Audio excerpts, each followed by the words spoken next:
Dihantam gelombang tinggi, perahu para nelayan di Surabaya, Jawa Timur rusak dan tenggelam. Puluhan telur ular kobra ditemukan di permukiman warga, diminta waspada dan jaga kebersihan.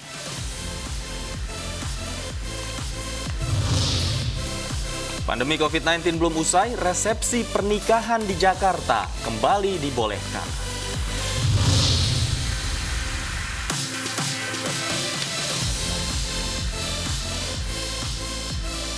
Halo, selamat siang pemirsa iNews yang kembali hadir memperbarui informasi Anda siang ini. Selain 3 informasi tadi, kami akan hadirkan informasi terbaru terkait erupsi Gunung Merapi. Ya, selain itu kami juga akan menyampaikan informasi langsung khususnya dari lokasi pengungsian hewan ternak di sana. Apa saja yang terdampak nanti bersama rekan kami di sana. Selengkapnya bersama saya David Pratama dan saya Loviana Dian. Inilah iNews yang selengkapnya.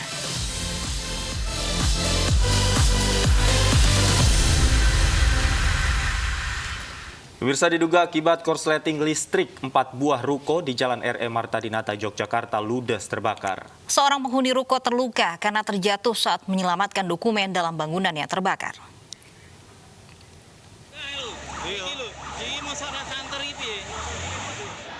Warga Wirobrajan, Kota Yogyakarta dikejutkan dengan kebakaran yang melanda ruko di Jalan R.E. Marta Dinata. Kebakaran dengan cepat membesar dan merambat ke sejumlah ruko di samping bangunan yang terbakar pertama kali. 8 unit mobil pemadam kebakaran diterjunkan ke lokasi. Dibantu warga, petugas pemadam kebakaran berjibaku mengendalikan kebakaran agar tidak makin membesar. Dalam peristiwa ini, seorang penghuni ruko terluka saat berusaha menyelamatkan barang berharga miliknya. Lari masuk menyelamatkan surat-surat, tapi sudah tidak berani aku. Oh, kena batu. Terus skripsinya bisa barang ambil. Diduga kebakaran dipicu korsleting listrik dari salah satu ruko. Polisi masih mendalami kasus kebakaran ini. Total 4 ruko yang digunakan sebagai bengkel dan warung makan ludes terbakar. Tidak ada korban jiwa dalam peristiwa ini, namun kerugian diperkirakan mencapai miliaran rupiah. Dari Yogyakarta, Gunanto Farhan, iNews melaporkan. Dihantam gelombang tinggi, belasan perahu nelayan di Surabaya, Jawa Timur rusak dan tenggelam. Akibat cuaca buruk tersebut, para nelayan tidak berani untuk pergi melaut.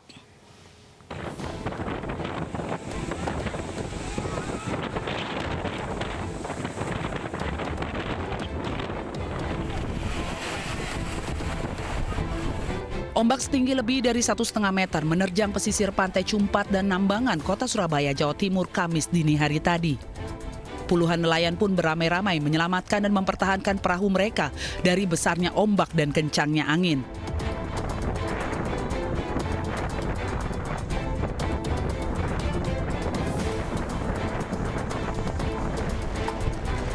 Setelah cuaca buruk mereda, nelayan mencari perahu mereka yang tenggelam. Selain tenggelam dan rusak, sejumlah perahu nelayan juga kehilangan mesin dan jala ikan. Pasti kerusakan pasti, jika kena ombak, alat rusak, hilang dan sebagainya. Masuk mesin. Pakai melaut itu seperti apa? Perahi Pak, libur-libur.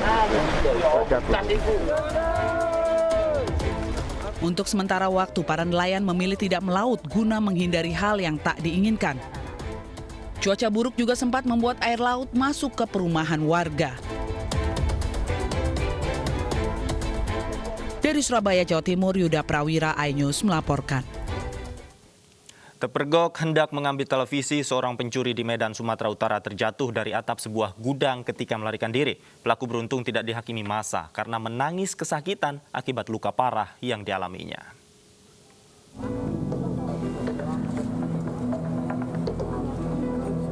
Perburuan seorang pencuri di Medan, Sumatera Utara Kamis dini hari tadi berakhir di sebuah gudang di Jalan Kapten Patimura, Medan Baru, Sumatera Utara.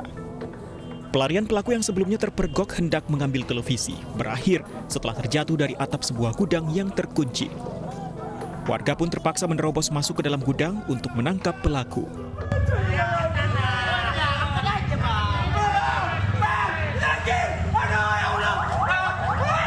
Pelaku yang dalam keadaan terluka menangis kesakitan saat dievakuasi warga. Ada orang yang manjat dari timping, rupanya dikejar sama warga, ada tadi abang-abang tempel ban, dan dia manjat ke sini karena memang udah ketakutan, lompat ke sini, karena nggak ada ini lagi, nggak ada jalan,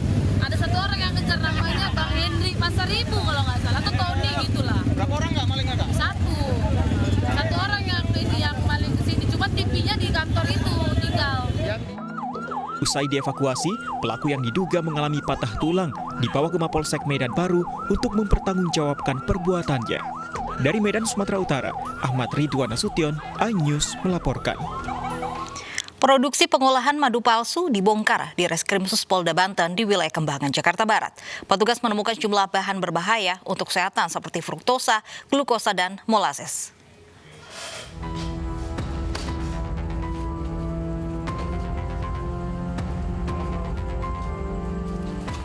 Dengan menggiring pelaku pembuat madu palsu, sejumlah petugas kepolisian dari Subdit 1 Industri dan Perdagangan di Reskrimsus Polda Banten melakukan olah tempat kejadian perkara di Jalan Joglo, Kembangan, Jakarta Barat. Petugas mendapati sejumlah drum dan jerigen berisi madu palsu siap edar. Bahkan polisi menemukan tempat memasak madu palsu dan bahan-bahan berbahaya untuk kesehatan. Pelaku telah 11 bulan memproduksi madu palsu dengan takaran sesuai permintaan konsumen. Kamu dapat keahlian ini dari mana? Diajarin siapa? Tahu dari mana? Yang kenceng. Bos yang kasih tahu caranya. Takarannya, komposisinya setiap pembuatan sama atau hanya kira-kira? Sama. Kalau kurang warnanya, kurang kentalnya, apa segala macam ditambahin, itu selalu berbeda atau emang ada aturan? Ininya berapa kilo untuk jadi berapa? Permintaan konsumen beda-beda. Sejumlah bahan baku berbahaya ditemukan, yakni fruktosa, glukosa, dan molases. Dalam sehari, pelaku membuat madu palsu mencapai 1 ton. Sekitar ada 5 drum dari fruktosa, jerigen juga banyak jumlahnya. Dari glukosa pun ada beberapa, molasesnya pun ada, dan juga botol-botol kemasan untuk dijual kepada para reseller di luar sana. Dan juga bukti-bukti transaksi penjualan, di mana yang bersangkutan tersangka sendiri mengakui bahwa dia melakukan ini karena tingginya permintaan. Guna kepentingan penyidikan, polisi membawa sejumlah barang bukti ke Direskrimsus Polda Banten. Dari Jakarta, Miftahul Gani, iNews melaporkan. Sebelumnya polisi menyita ribuan botol madu palsu yang siap dipasarkan. Madu palsu itu mengandung zat yang berbahaya untuk tubuh.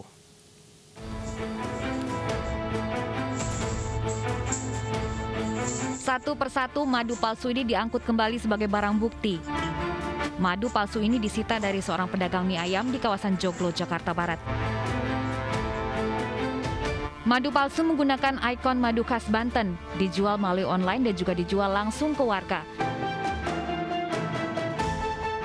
Satu botol madu dijual seharga Rp150.000 hingga Rp200.000.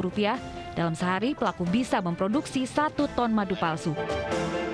Pelaku memanfaatkan pandemi COVID-19 karena banyak masyarakat yang membutuhkan madu untuk menjaga kesehatan. Pelaku mengaku sudah memproduksi madu palsu selama 1 tahun terakhir dan tidak ada satupun kandungan madu di dalam madu itu. Ya, kita murni berdasarkan informasi saja, tapi kalau laporan resmi dari masyarakat yang dirugikan belum. Mungkin karena masyarakat juga belum tahu bahwa yang dikonsumsi adalah madu palsu. Campurannya sendiri apa sih? Campuran yang digunakan untuk madu palsu ini hanya ada 3. Ya. Pertama adalah glukosa, kedua fruktosa, keempat molase atau limbah tetes tebu. Nah, ini yang sangat berbahaya kalau kita konsumsi. Keuntungan produksi madu palsu mencapai Rp8 miliar. Polisi menahan 3 pelaku yang memproduksi madu palsu. Ketiganya terancam hukuman 5 tahun penjara dan denda Rp2 miliar. Dari Serang, Banten, Mahesa Apriandi, iNews melaporkan. Aksi seorang perampok di sebuah SPBU di Pulau Dewata viral di media sosial. Bermodalkan pistol dan jaket ojek online, pelaku yang berniat mengambil uang hanya berhasil mengambil tas berisi sebuah handphone. Video aksi perampok menodongkan senjata api di SPBU Jalan Tol Bali Mandara dan Pasar Selatan Bali viral di media sosial. Ditodong pistol, para pegawai SPBU pun langsung lari ketakutan. Pelaku mengenakan jaket online dan langsung mengambil sebuah tas. Namun, tas yang diambil pelaku hanya berisi sebuah handphone milik seorang pegawai SPBU. Peristiwa perampokan tersebut terjadi Rabu kemarin, sekitar pukul 1 siang waktu Indonesia Tengah dan membuat pegawai SPBU trauma. Emang tas ada di sini, kosong yang ada di sini, emang ada handphonenya sih, satu handphone teman saya gitu. Trauma apa enggak gitu? Kalau trauma udah pasti, tiap orang datang kita udah gini nggak berani, kayak tadi bapaknya datang aja kita takut. Hingga kini, pelaku belum berhasil ditangkap. Kasus perampokan SPBU masih dalam penyelidikan jajaran Polres Denpasar Selatan. Dari Denpasar, Bali, Aris Wianto, iNews melaporkan. Masih dari Pulau Dewata, pemirsa, seorang bule asal Australia di Denpasar, Bali ditangkap karena kedapatan memiliki narkoba jenis sabu. Tak hanya sabu, pelaku juga mengolah daun krotom di kediamannya untuk dijual ke sejumlah warga negara asing di Pulau Dewata. Polresta Denpasar, Bali merilis kasus penyalahgunaan narkotika. Salah satunya, seorang warga negara asing asal Australia bernama James Travis McLeod. James ditetapkan sebagai tersangka karena memiliki sabu seberat 0,68 gram. Namun tak hanya sabu, saat polisi menggeledah rumahnya di kawasan Kerobokan, Kuta Utara, tersangka James juga memproduksi bubuk dan cairan dari daun krotom. Krotom merupakan tanaman yang termasuk narkotika golongan 1 karena memiliki efek sama dengan ganja. Hasil industri rumahan kratom tersangka kemudian dijual ke para pelanggannya sesama warga negara asing di Pulau Dewata. Ya, sementara kita tetap akan koordinasi dengan Balai POM, lapor, karena tadi belum ada peraturan perundang-undangan kita yang bisa kita pidanakan. Tapi tetap kita akan koordinasikan untuk langkah lanjut, nanti hasil koordinasinya bagaimana. Ya. Jadi sementara ini hanya sabu aja yang... Ya, barang buktinya sabu. Yeah. Why are you making such a deal of the kratom? I didn't get arrested for any kratom. So why you got arrested? You should know the answer. Got all these cameras in my face. Selain bule Australia sebagai tersangka, polisi juga menetapkan 7 pelaku peredaran dan penyalahgunaan narkoba lainnya dengan total barang bukti berupa 54 gram sabu dan 162 butir pil ekstasi. Dari Denpasar, Bali, Muhammad Muhyiddin, iNews melaporkan.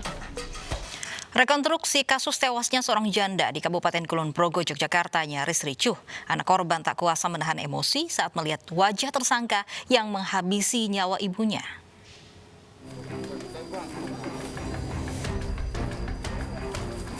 Anak korban berupaya memukul tersangka saat turun dari mobil tahanan di lokasi reka ulang adegan di Kelurahan Banyuroto, Kapanewon Nanggulan, Kabupaten Kulon Progo, Yogyakarta.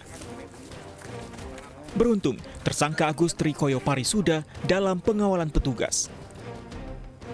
Setelah anak korban dibawa menjauh dari lokasi, rekonstruksi akhirnya dimulai dengan adegan pelaku menyiram bensin ke tubuh korban, Catur Atminingsi. Rekonstruksi kemudian dilanjutkan dengan sejumlah adegan lainnya.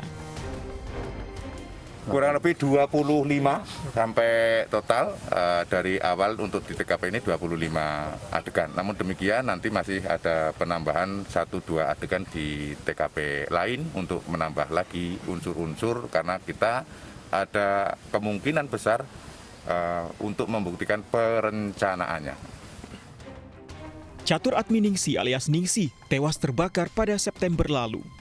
Sejumlah saksi sempat melihat korban bertemu tersangka di Pedukuhan Tawang, Banyuroto. Korban sempat dirawat di rumah sakit hingga akhirnya meninggal dunia. Pelaku yang sempat buron akhirnya ditangkap 1 bulan kemudian. Dari Kulon Progo, Yogyakarta, Budi Utomo, iNews melaporkan. Seorang remaja di tanah pesisir Sumatera Barat ditemukan tewas. Korban dibunuh oleh paman dan bibinya sendiri karena mengetahui perselingkuhan keduanya.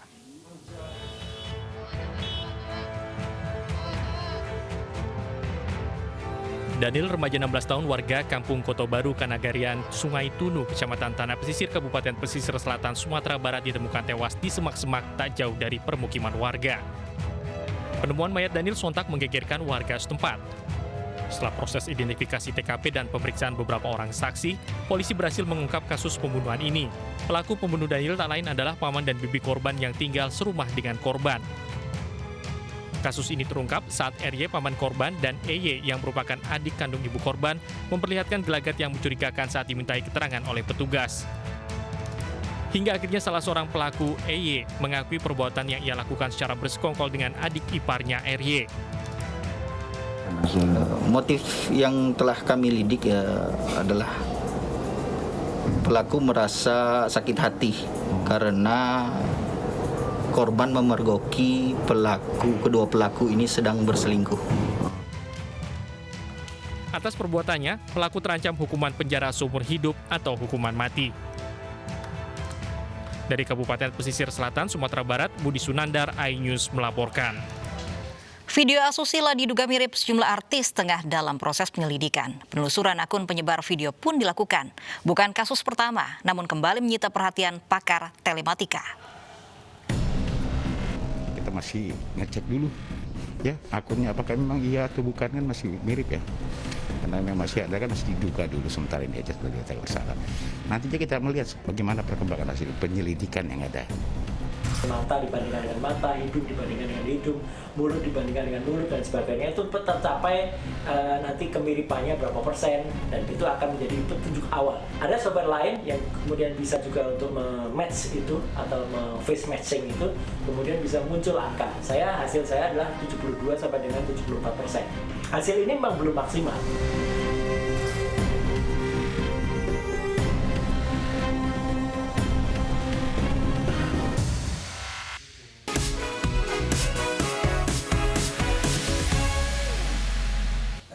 Bus sekolah digunakan untuk evakuasi warga positif COVID-19. Informasinya akan kami hadirkan sesaat lagi, tetap di iNews Siang.